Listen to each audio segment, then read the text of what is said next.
Hi guys, आप सबका हमारे YouTube channel Tasmiya career academy पे स्वागत है। गाइस, आज जो हम आपको डिटेल देने जा रहे हैं वो देने जा रहे हैं north western railway apprentice recruitment 2024 के नोटिफिकेशन के बारे में। नॉर्थ वेस्टर्न रेलवे ने जो है 1791 वैकेंसीज के लिए नोटिफिकेशन जारी किया है। अगर आप भी इन वैकेंसीज के लिए अप्लाई करना चाहते हैं तो गाइस ये वीडियो आपके लिए बहुत ज्यादा इंपॉर्टेंट है, क्योंकि इस वीडियो में हमने पूरा डिटेल में बताया है कि क्या मिनिमम क्वालिफिकेशन चाहिए, क्या आपका सिलेक्शन प्रोसेस रहेगा, लास्ट डेट अप्लाई करने की क्या है और ऑनलाइन जाकर के कैसे आपको रजिस्ट्रेशन और फॉर्मेलिटीज पूरी करनी है। तो गाइस पूरा वीडियो देखिएगा और साथ ही साथ में हमारे इस यूट्यूब चैनल को सब्सक्राइब कर लें, लाइक करें और ज्यादा से ज्यादा शेयर करें। तो गाइस सबसे पहले बात करते हैं इनकी ऑफिशियल वेबसाइट की। इनकी जो ऑफिशियल वेबसाइट है वो है www.rrcjaipur.in, जहां पर जाकर के जो है आपको रजिस्ट्रेशन और फॉर्मेलिटीज पूरी करनी है। रिक्रूटमेंट अथॉरिटी जो रहेगी आपकी वो रहेगी आरआरसी एनडब्ल्यूआर। आरआरसी यानी कि रेलवे रिक्रूटमेंट सेल, एनडब्ल्यूआर यानी कि आपका north western railway. Post name जो रहेगी आपकी आईटीआई ट्रेड अप्रेंटिस की रहेगी और अलग अलग ब्रांचेस में यानी कि अलग अलग ट्रेड में वैकेंसीज रहेंगी। अब बात करते हैं टोटल वैकेंसीज की। तो टोटल वैकेंसी जो है 1791 वैकेंसीज है। जॉब लोकेशन आपकी जो रहेगी वो रहेगी north western railways region. Apply mode, अगर अप्लाई मोड की बात करें तो यहां पर ऑनलाइन रहेगा। लास्ट डेट जो है अप्लाई करने की वो है 10 दिसंबर 2024, यानी कि 10 दिसंबर 2024 से पहले पहले आपको इनकी ऑफिशियल वेबसाइट पे जाकर के रजिस्ट्रेशन और फॉर्मेलिटीज पूरी कर लेनी है। अब गाइस बात करते हैं एप्लीकेशन फीस की कि एप्लीकेशन फीस क्या रहेगी। अगर आप जनरल, ओबीसी और ईडब्ल्यूएस इन कैटेगरी में अगर फॉल करते हैं, इस कैटेगरी में आते हैं, तो आपके लिए जो है 100 रुपए एप्लीकेशन फीस रखी गई है। और अगर आप एससी, एसटी, पीएच यानी कि फिजिकल हैंडीकैप और फीमेल इस कैटेगरी में है तो आपके लिए जो है एप्लीकेशन फीस एग्जम्प्टेड है, यानी कि निल रहेगी। पेमेंट मोड की बात करें तो पेमेंट मोड आपका ऑनलाइन रहेगा। जो इनका पेमेंट गेटवे है उसके थ्रू जो है आपको एप्लीकेशन फीस अपनी पेमेंट करनी होगी। अब गाइस बात करते हैं कि क्या क्वालिफिकेशन मांगी गई है, यानी कि आपकी जो है मिनिमम क्या क्वालिफिकेशन मांगी है। इसमें जो है आपका जो है class 10th passed from recognised board plus आपका आईटीआई इन रिलेवेंट ट्रेड में, यानी कि 10वीं क्लास आपने पास की हो प्लस आपके पास जो है आईटीआई इन रिलेवेंट ट्रेड में, यानी कि आपका आईटीआई जो है रिलेवेंट ट्रेड में होना चाहिए जिस पोस्ट के लिए आप, जिस ट्रेड के लिए आप जो है अप्लाई कर रहे हैं। प्लस आपका जो है नेशनल ट्रेड सर्टिफिकेट होना चाहिए रिलेवेंट ट्रेड में, यानी कि जो इशूड बाई है आपका national council for vocational training NCVT या आपका state council for vocational training यानी कि एससीवीटी, यानी कि एनसीवीटी और या एनसीवीटी से जो है आपका पास जो है national trade certificate relevant trade में होना चाहिए। अब गाइस बात करते हैं एज लिमिट की कि एज लिमिट क्या रखी गई है। तो मिनिमम 15 साल और मैक्सिमम 24 साल रखी गई है, यानी कि 15 और 24 के बीच में अगर आप हैं, आपकी एज है, तो आप जो है इन पोस्ट के लिए जो है इन वैकेंसीज के लिए अप्लाई कर सकते हैं। एज रिलैक्सेशन की अगर हम बात करें तो एज रिलैक्सेशन जो है आपका एज पर गवर्नमेंट रूल्स एंड रेगुलेशन, जो एससी वालों को, एसटी वालों को, ओबीसी वालों को, एक्स सर्विसमैन को या आपका जो डिसेबल्ड पर्संस को जो एज पर गवर्नमेंट नॉर्म्स एज रिलैक्सेशन दिया जाएगा वो प्रॉपर जो है आपको नॉर्म्स के हिसाब से एज रिलैक्सेशन आपको मिलेगा। अब गाइस बात करते हैं कि सिलेक्शन प्रोसेस क्या होगा। तो सिलेक्शन प्रोसेस जो होगा वो आपका 3 स्टेजेस रहेंगी। नंबर 1 रहेगा आपका शॉर्ट लिस्टिंग, यानी कि आपका जो है शॉर्ट लिस्ट किया जाएगा।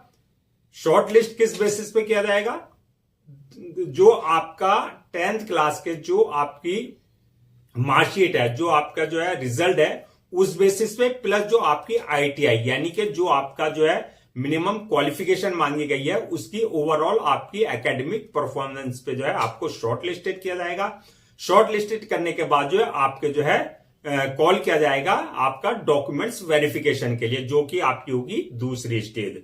डॉक्यूमेंट्स वेरिफिकेशन जो आपने at the time of registration अपने सारे स्कैन कॉपी करके जो आपने डॉक्यूमेंट्स अपलोड किए हैं उन सारे डॉक्यूमेंट्स को आपका जो है टैली यानी कि चेक किया जाएगा, सारा वेरीफाई किया जाएगा कि सही है या नहीं है। तो इसलिए वो ओरिजिनल के साथ जो है आपका सारे टैली किए जाएंगे।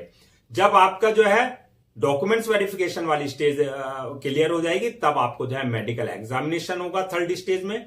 यानी कि आपको जो है मेडिकल एग्जामिनेशन में ये देखा जाएगा कि आपने जिस पोस्ट के लिए अप्लाई किया है उस पोस्ट के लिए आप जो है फिजिकली और मेंटली फिट हैं या नहीं है। तो टोटल लगा करके जो आपका सिलेक्शन प्रोसेस रहेगा वो 3 स्टेजेस पे रहेगा। नंबर 1 जो है आपका शॉर्टलिस्टिंग किया जाएगा आपको। दूसरा आपको जो है डॉक्यूमेंट्स वेरिफिकेशन वाली स्टेज। थर्ड स्टेज रहेगी आपकी मेडिकल एग्जामिनेशन की जो है स्टेज। अब गाइस बात करते हैं कि जो फाइनल मेरिट लिस्ट बनेगी वो किस बेसिस पे बनेगी। तो फाइनल मेरिट लिस्ट जो बनेगी वो on the basis of your 10th class marksheet plus आपका ITI सर्टिफिकेट्स, यानी कि आपकी जो एकेडमिक परफॉर्मेंस है उसी बेसिस पे जो है आपकी जो है मेरिट लिस्ट बनेगी। और प्लस जब आपकी जो है इसमें जो आपके डॉक्यूमेंट्स है वो सारे चेक किए जाएंगे। अगर आपके डॉक्यूमेंट्स बिल्कुल ओके हैं सारी चीजें, तो तब आपको जो है इसी बेसिस पे जो है आपका फाइनल मेरिट लिस्ट जो है रेडी की जाएगी। अब गाइस बात करते हैं जो ये आपकी वैकेंसी जारी हुई है तो इनको डिवीजन वाइज यानी कि यूनिट वाइज किस हिसाब से इन्होंने डिवाइड किया है, यानी कि ब्रेक डाउन किया है। तो ये जो आपका जो है सिलेक्शन होने के बाद जो है आपको किस किस डिवीजन में जो है आपके लिए जो है वैकेंसीज रखी गई है। तो divisional railway managers office Ajmer के लिए 440 वैकेंसीज रिजर्व है। Divisional railway managers office Bikaner के लिए जो है 482 वैकेंसीज रिजर्व है। Divisional railway managers office Jaipur के लिए जो है 532 वैकेंसीज रिजर्व है। Divisional railway managers office Jodhpur के लिए जो है आपकी 67 वैकेंसीज रिजर्व है। इसके अलावा बीटीसी कैरेज अजमेर के लिए जो है 29 वैकेंसीज है।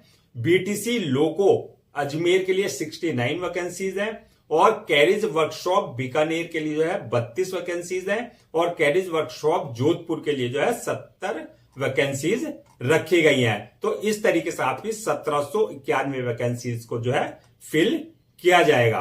अब गाइस बात करते हैं क्या क्या डॉक्यूमेंट्स रिक्वायर्ड होंगे। तो रजिस्ट्रेशन से पहले जो है आपको ये डॉक्यूमेंट्स अपने सारे रेडी रखने होंगे।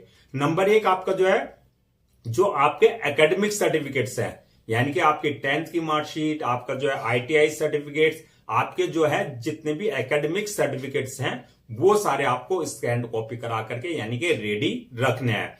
दूसरा आपका आधार कार्ड आपका रेडी होना चाहिए। थर्ड आपका कास्ट सर्टिफिकेट अगर आप किसी तरह का कोई रिजर्वेशन ले रहे हैं। और इसके अलावा जो है डिसेबिलिटी सर्टिफिकेट, यानी कि आप अगर किसी तरह का कोई जो है डिसेबिलिटी का जो है रिजर्वेशन ले रहे हैं तो वो सर्टिफिकेट भी आपके पास होना चाहिए। रिसेंटली खींचे हुए जो है पासपोर्ट साइज फोटो आपके पास होना चाहिए और सिग्नेचर आपके पास होने चाहिए। ये सारे डॉक्यूमेंट जो है आपको पहले से ही जो है स्कैन कॉपी करा करके अपने पास रखने हैं। अब गाइस बात करते हैं कि अप्लाई कैसे करेंगे। तो अप्लाई करने का तरीका जैसे कि हमने बताया कि पूरा प्रोसेस आपका ऑनलाइन रहेगा, ऑफलाइन किसी तरह का कोई कॉरेस्पॉन्डेंस नहीं किया जाएगा। तो ऑनलाइन अप्लाई करने के लिए तो सबसे पहले आपको इनकी ऑफिशियल वेबसाइट पे विजिट करना है। जो इनकी ऑफिशियल वेबसाइट है www.rrcjaipur.in पर। उसके बाद जो है आपको क्लिक करना है, जब होम पेज पर आप जाएंगे तो क्लिक करना है अप्रेंटिस रिक्रूटमेंट 2024 वाले ऑप्शन पे क्लिक करना है। जब वहां आप क्लिक करेंगे, अगर आपने अपने आप को पहले से रजिस्टर्ड नहीं करा रखा है तो आपको न्यू यूजर पे जाकर के अपने आप को पहले रजिस्टर्ड कराना है।